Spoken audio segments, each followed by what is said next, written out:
Good morning, everyone. It is 10 o'clock. We had a date. I'm here. Are you?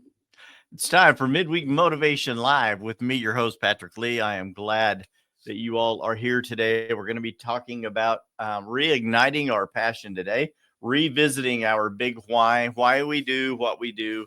Um, how did we come to the decision to make the life choices that we have made, maybe the careers that we have made? Maybe you're in a little bit of a slump, wondering why you're still doing what you do. We're going to reignite that passion today. I want to rediscover the why behind my work. And maybe you want to rediscover the why behind your work today on Midweek Motivation Live, now on all major podcast platforms, wherever you go to consume podcasts, wherever you go to listen, get your motivation, your inspiration, and faith growing content. You can find Midweek Motivation Live with Patrick Lee. People already tuning into the show.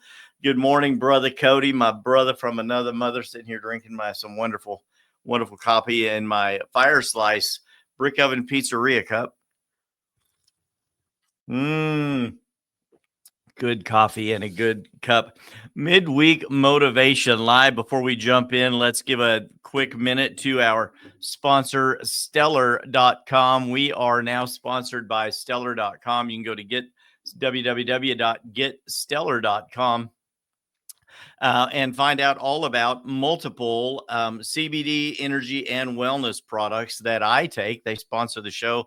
Love the products. I started taking the products, and they approached me about being a sponsor, and I love them. One of my favorites, I made a post about this yesterday, is the Energy and Focus Mushroom Gummies. I've had multiple people reach out to me about these. These are made with lion's mane mushrooms, ginseng, and B12. They are amazing, and it's time for another one. Love my Stellar gummies, CBD gummies, assorted fruit flavors, GMO free, non-GMO, gluten-free, vegan CBD gummies, regular CBD gummies. These are amazing. These have 10 calories, 29 micrograms of hemp extract. Great stuff right there. And then another one of these I found that I really enjoy, the THCV gel caps. THCV gel caps. These are an appetite suppressant, just a regular gel cap. 1,800 micrograms total cannabinoids in every one of these, 1 or 2 a day. Don't even need to take more than 2 a day. They have medium chain triglycerides, organic MCT oil, gelatin, purified water. Those things are amazing. Stellar.com. Elevate your wellness. If you want to be healthier, you want to have more energy, you want to get more sleep. My wife was commenting, this was a Easter Resurrection Sunday, this last Sunday. And my wife was commenting to both of my daughters, bragging on me about actually getting 8 hours of sleep for a change. I've started sleeping and having incredible dreams that I had not been dreaming for a long time that I remember. And I credit it all, a majority of that, to elevate. I made a conscious decision to elevate my wellness, start taking products that can help me. Cody says he's using the same cup. Well, of course, it's your cup. It's an amazing cup. I used to be a black cup guy. This is totally irrelevant. Some of you are black cup guys, and I've turned into a white cup guy. I still have black, but I prefer my white coffee cups for some reason. I even have some of those old brown wide-handled cups that they used to have at like Denny's back in the day. I had a whole collection of that. I kind of got rid of those as well. I used to love retro cups, right, from whenever I would go to different coffee shops when I was younger, and it would bring back some of those memories. But anyway, go to www.getstellar.com.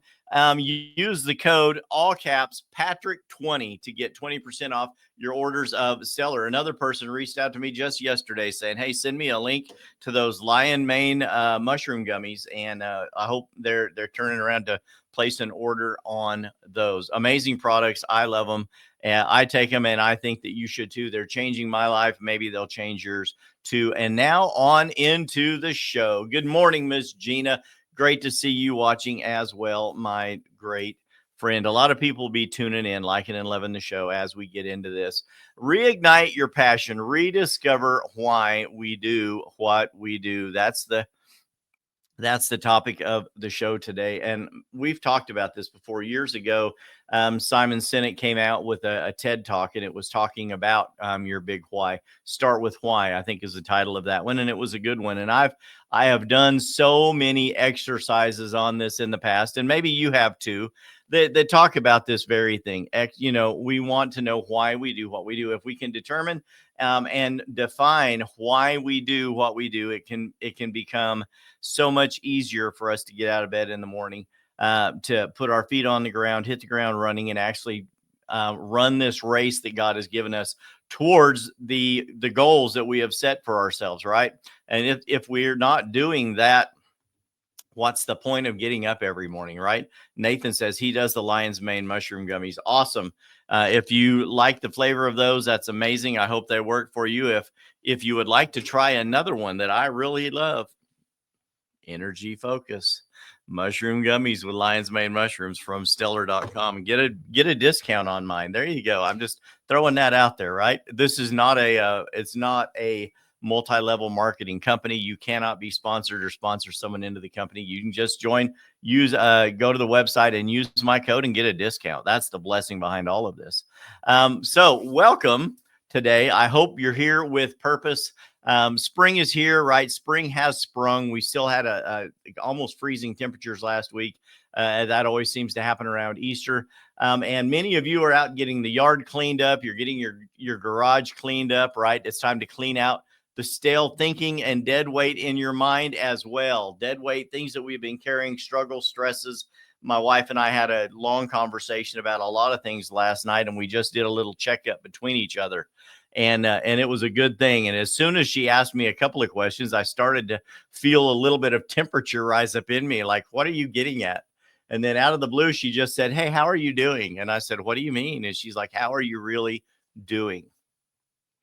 And that was the doorway into a great conversation that we had. And we talked about quite a few topics and the things that stress her out, the things that stress me out, and how are we moving forward. She sent me a podcast today by John and Lisa Bevere, which was amazing. And I'll probably post a link to that here later, about how to speak the right words at the right sources to get reaction, to get results in your life. Great podcast. You sent that to me today as well.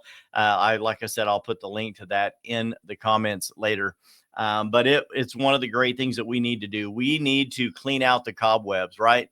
We need to drop off the dead weight. Today's topic is all about getting your fire back. I called the episode Reignite Your Passion, Rediscover the Why behind your work, why we do what we do. I want to dive into 4 power-packed points with insights from some of today's most dynamic speakers, people that are in the news, people that are not in the news. Some people love them, some people hate them. And this is not here to polarize you. It's simply to help you.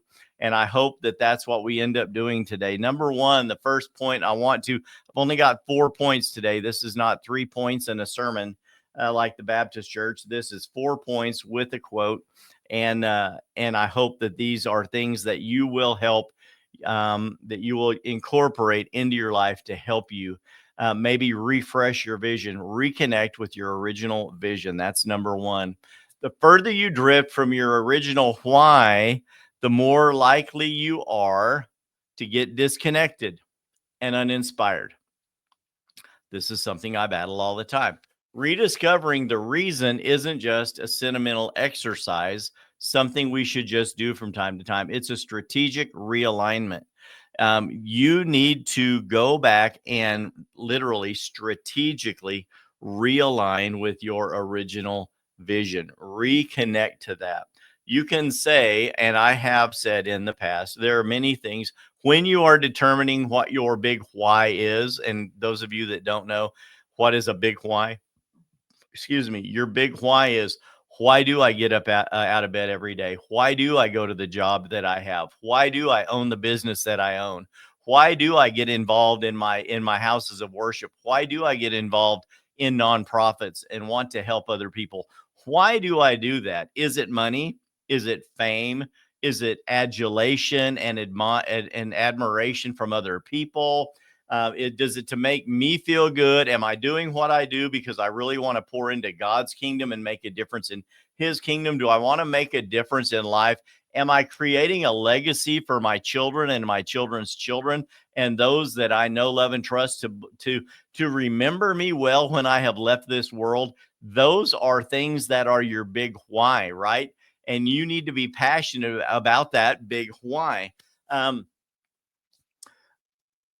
Learning what your passion is, I've talked about this before. Literally, the best way to figure out what that is what makes you violently angry and what makes you passionately sad, what makes you cry, what makes you laugh, what things make you want to make a difference in this world. One of those that I have come in contact with multiple times in the past that has changed the way I look at a lot of things that I do in this world and the things that I get involved in is abuse of children, sex trafficking, farm trafficking, things like that. And when I was introduced to this years ago, it's one of the things that has always been something that's an underlying issue with me, things that make me very angry and things that make me very, very sad. And that is the people that are being exploited for their bodies. And it's just horrible. So your big why are those things, the things that truly you look at your child in the morning, your little boy or your little girl, and you say, I want to be a good dad or a good mom. I want to be a great provider for my family because that's what I've been called to do. I want to make a difference. I want to grow. I want to build a child's hospital, a children's hospital that truly treats children that need help for free, that can cure diseases and get people to give millions of dollars to actually go in and present the cure for cancer, present the reasons why our children are sick, present the reasons why people feel the need to lie, cheat, and steal and exploit others. Can we really make a difference? I believe that we can, and it's going to take a big why for each of us to go out and do that. This quote I want to share with you is something that's hit hard for me, and this comes from that original Start With Why Simon Sinek TED Talk. And he said, working hard for something we don't care about is called stress. Working hard for something we love is called passion. Simon Sinek. If you've never watched any of him, it's Simon, SimonSinek, Simon Sinek. You can find him online and watch a lot of his content. Working hard for something you love is called passion. When you work hard for something you don't care about, it's called stress. Those are the things that, the things that we don't really care. If we're at a job and we're just at a job because it's where we work, we get paid to do a certain task. One of the things I have learned whenever I had a job in the past, and many of the people that worked for me when I was a manager and owner of multiple companies in the past, I've always been in management since I was 16 years old. Every job I've ever worked at, I've ended up in management or in ownership, mostly management, and then owned my own company a couple of times, like the real estate company I have now. And there are two statements that have followed me for years and years, and I heard it years ago. When you have a job, when you're not the owner, when you have a job, this is unfortunately the common mindset. When you're an employee, you're going to work hard enough, just hard enough to not get fired. Therefore, your employer is going to pay you just enough to not quit. And unfortunately, like I said, that seems to be so common. It used to be that when you got a job, you worked hard because you wanted a promotion and you wanted a raise. But the way it seems to be anymore for the last couple of decades is what I said previously. The job pays you just enough not to quit because let's be honest, maybe that's all they can afford to pay you. And we have this liberal mindset that says I need to make $20 an hour to flip burgers. So the employer is forced to pay a specific minimum wage, and we believe that a workman is worthy of their hire, right? But they pay you just enough to be able to make ends meet, right? And if they are only paying you enough to barely be able to make ends meet, are you going to work twice as hard to try to get promoted above your other coworkers in order to get a 10 or 15 or 25 cent an hour raise?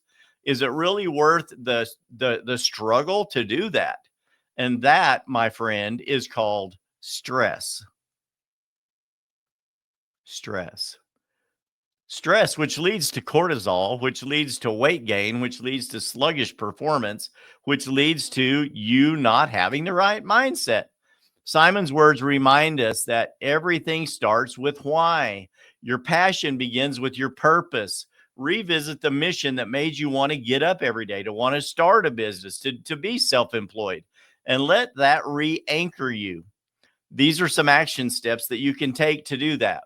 Journal your original vision and mission. If you haven't written out your why, your dream board, your mission statement, write that down, make a sign out of it. A friend of mine, Crystal Miller, does all kinds of signs. She does everything from wall signs to art pieces to motivational pieces to doormats for the front of your house, and they're beautiful.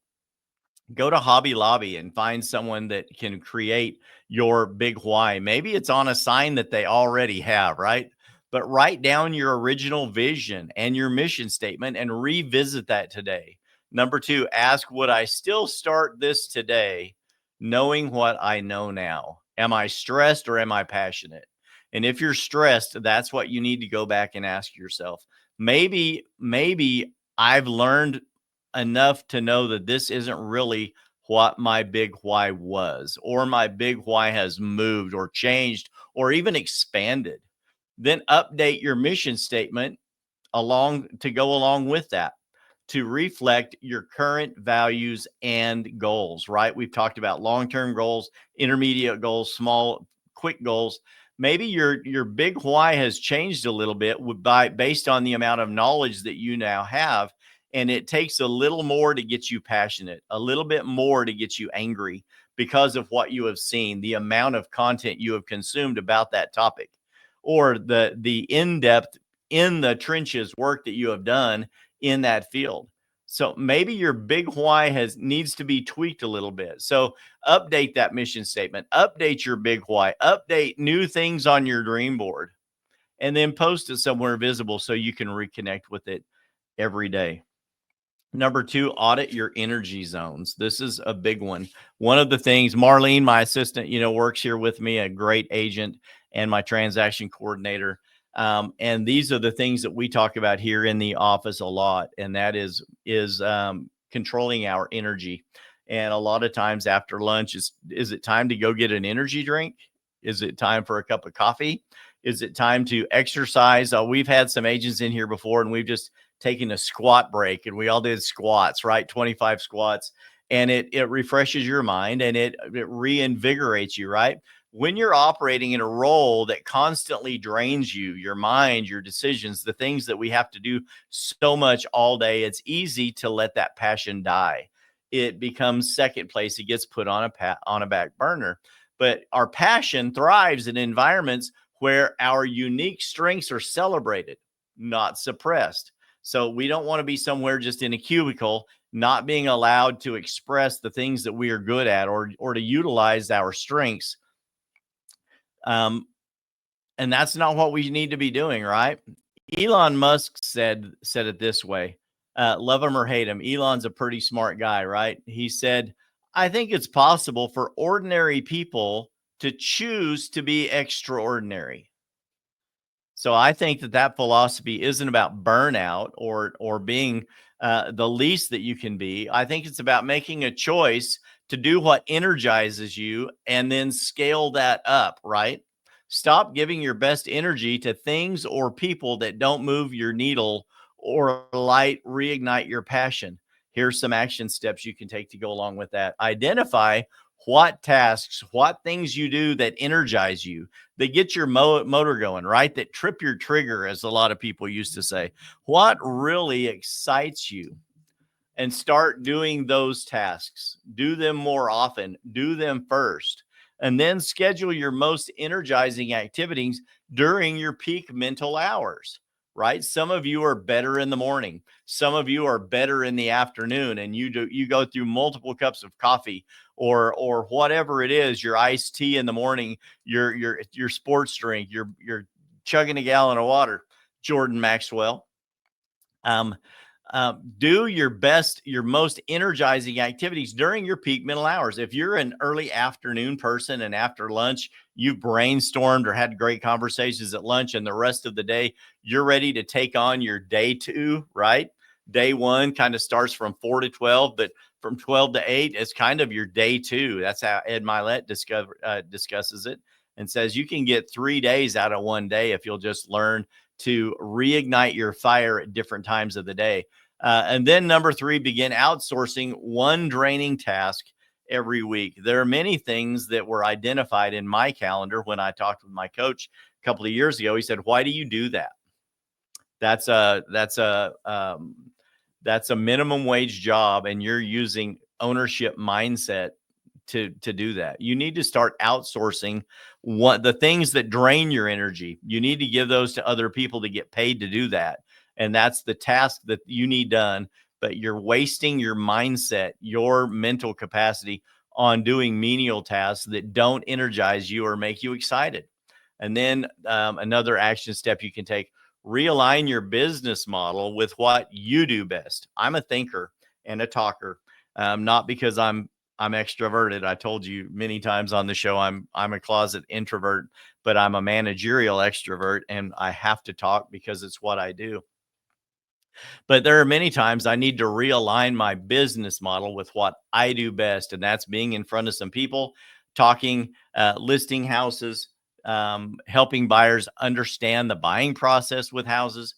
And there are a lot of things that I'm really good at that I need to continue to make myself do, because I don't need to be continually working in the trenches or in the ditch on things that I'm not necessarily good at. I need to major in the majors and minor in the minors, the things that don't help me, that don't move me forward. Then point number three, I think that we need to find fresh inspiration in new places. I'm not telling you to ditch your top five, your inner sphere, right? You're closest to the close.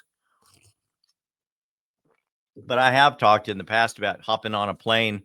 We see a lot of things at ground level when you climb up on top of a building, and I've actually filmed the show from the top of parking garages and high places in town as well. And that gives us a better view. But then when you hop on a plane and you get up to the 10,000-foot view or the 30,000-foot view, you understand that a lot of your problems seem to die out and they become very small. And we need to get a new inspiration from a new place. Sometimes our fire, our passion dies simply because the view never changes, right? The old saying from the dogs, right? The dogs that mush, right? If you're not the lead dog, the view seldom changes, right? All you're looking at is the rear end of the dog in front of you. If you're the donkey and in the end of a 20 mule team and you're not the lead donkey, all you're looking at is the rear end of the donkey in front of you. So maybe you need to change your view today. I know some of y'all are going to get a little kick out of that.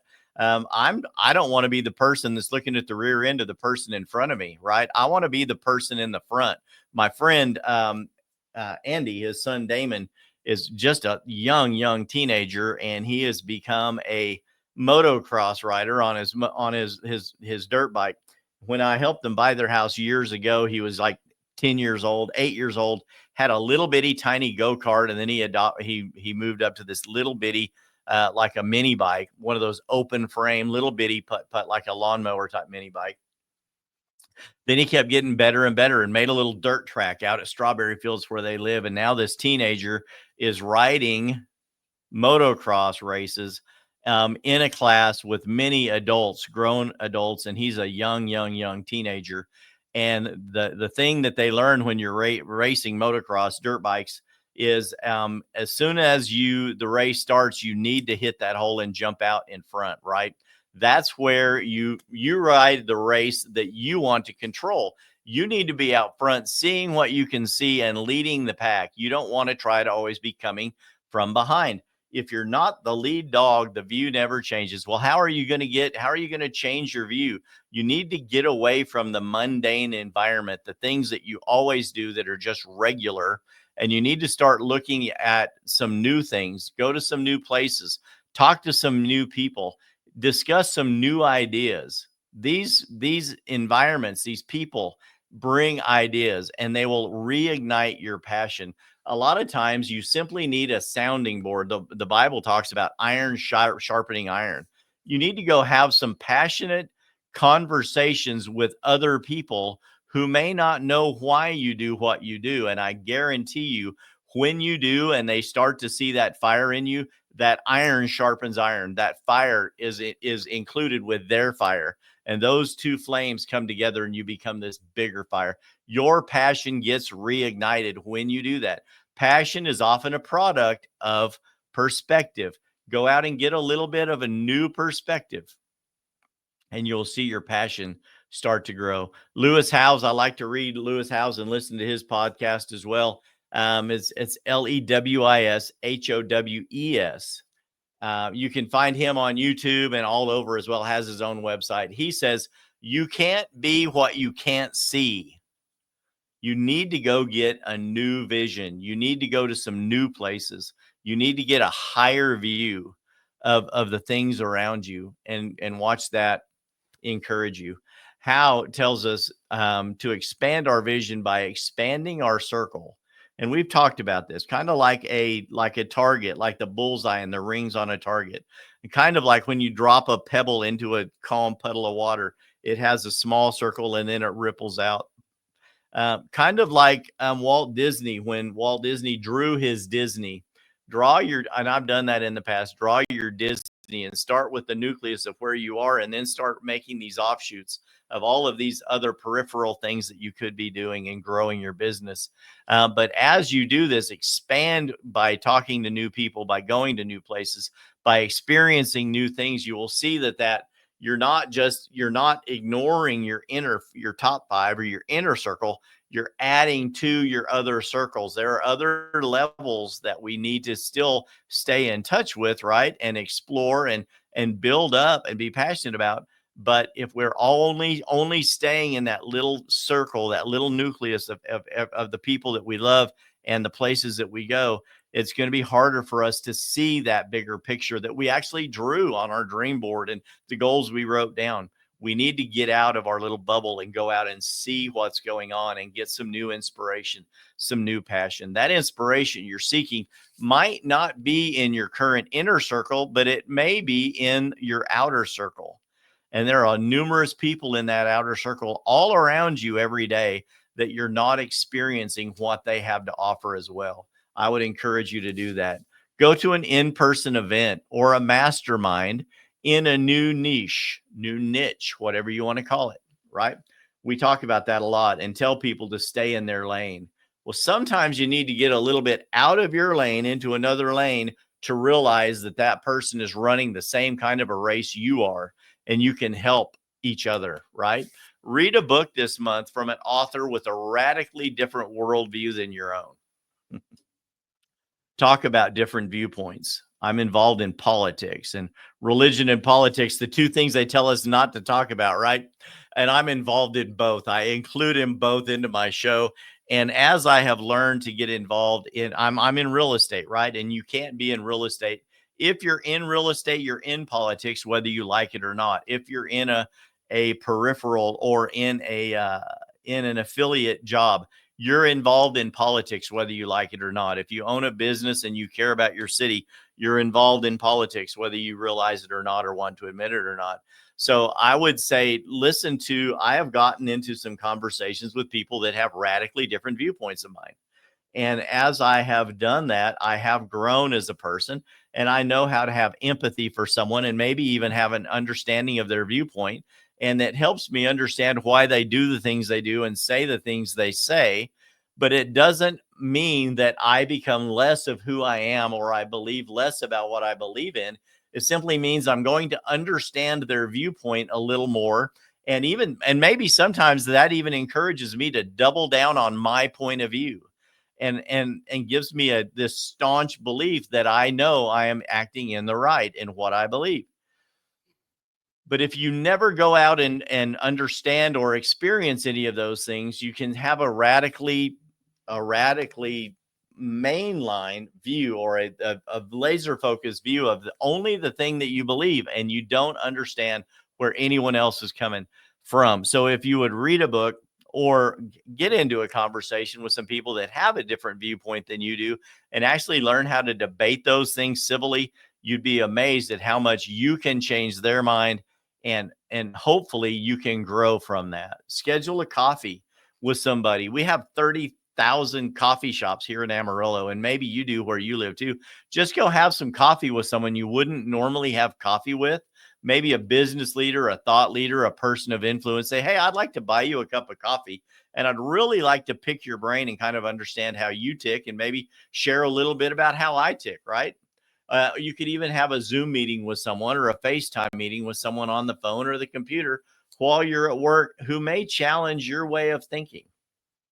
I think that that's a good thing. When my way of thinking is challenged, when my way of living is challenged, my passion for why I do what I do and why I act the way I act is renewed within me, not in a matter of I have to defend it, but I have to remind myself and rebuild myself up in my man, my inner man, or your inner woman, to remember why you are the person that you are. So have these conversations. I think it's a good thing. Good nuggets this morning. Well, thank you, Pete. I appreciate that. Hello, my friend, Miss Lisa. Good to see you. I tell Lisa every week the show is for her. So this is for you today, Lisa, and for everyone else watching the show. And then number 4, serve with purpose, not just performance. How many of you remember the hurdy-gurdy man, or the old guy on a street corner playing his little music box, and the little monkeys riding a bicycle and picking up money, right? You're just performing because that's what you've been told to do or trained to do, and you think that that's all you can do in life. There's no purpose to what you do. You're just performing. Many of you may feel like you're simply performing the tasks you have been told to perform, and there's no passion in that. Find some purpose behind what you do, even if it's not your big why, even if it's not something that you're madly passionate about outside of your job. Learn to serve with purpose. If it's your job, if it's your job, find out what the mission statement is of the company you work for. And maybe you can get more aligned with the company's purpose, and that will reignite your passion. Maybe instead of just performing a menial task, you can say, the Bible says that I should do all things as unto the Lord. So I'm not just doing my job. I'm not shoveling coal. I'm not shoveling corn. I'm not shucking corn. I'm not just doing data entry for the man. I'm doing it as unto the Lord. And that makes me more passionate about what I do. The world doesn't need more polished performers. It needs people who are passionate problem solvers and action takers. When you focus on who you're serving, not just what you're producing or performing, your passion gets restored. Jesse Itzler, famous thought guy, ran numerous um, um, marathons. Previous owner of NetJets, brilliant entrepreneur. He says this. He says, "Don't try to be the best in the world. Be the best for the world." That strikes home with me. I don't want to be just the best at what I do because it's me and it's for me. I want to be the best at what I do because people need me acting in my best, right? I need to be the best. I do real estate and investing. I need to be as fair and honest and professional with people as I can, because other people who do what I do may not treat them as honestly as I would. They may not get them as good of a deal as I would. They may not treat them with as much respect as I would. So if I'm not going to be the best at what I do, it really doesn't matter who they work with, right? They could be placed with anybody. So it's not my goal to be the best in the world, but it's be my goal is to be the best for the world. Service, serve with purpose, not just performance. His message is about making an impact. Do we want to have impact? You reignite passion not by getting applause, but by knowing someone's life is better because you showed up. And that's what I'm calling on all of us to do today. Show up. Here's some action steps you can take for this point. Write down the names of 3 people you've helped in the last 6 months. A couple of people have done this. Some of you watching the show have reached out to me in the last few weeks and just given me a short text and said, "Hey, I appreciate you. You inspire me. You've helped me."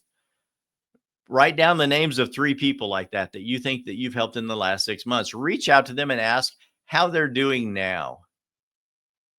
Reignite some relationship with those people and ask them if there's something else that you can do to help them again. Find one way to give freely this week without expecting anything in return. You find out a whole lot about who you are and if you're actually working in your passion when you help somebody who has no ability to help you back.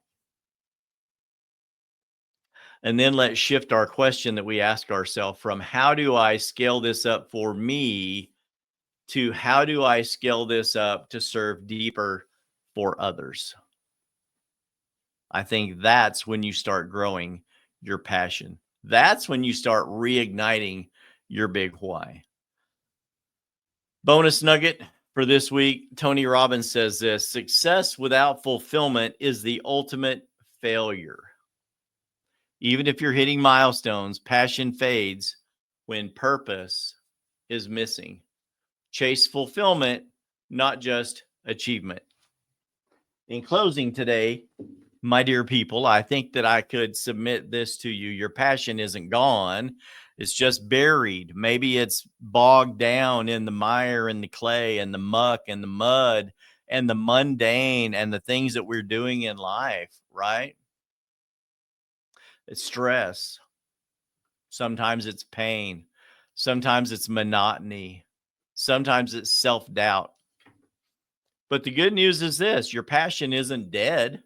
It just needs to be revived. It may need a little CPR. It may need some oxygen. It needs you to reconnect. It needs you to realign, revisit, and serve with purpose again.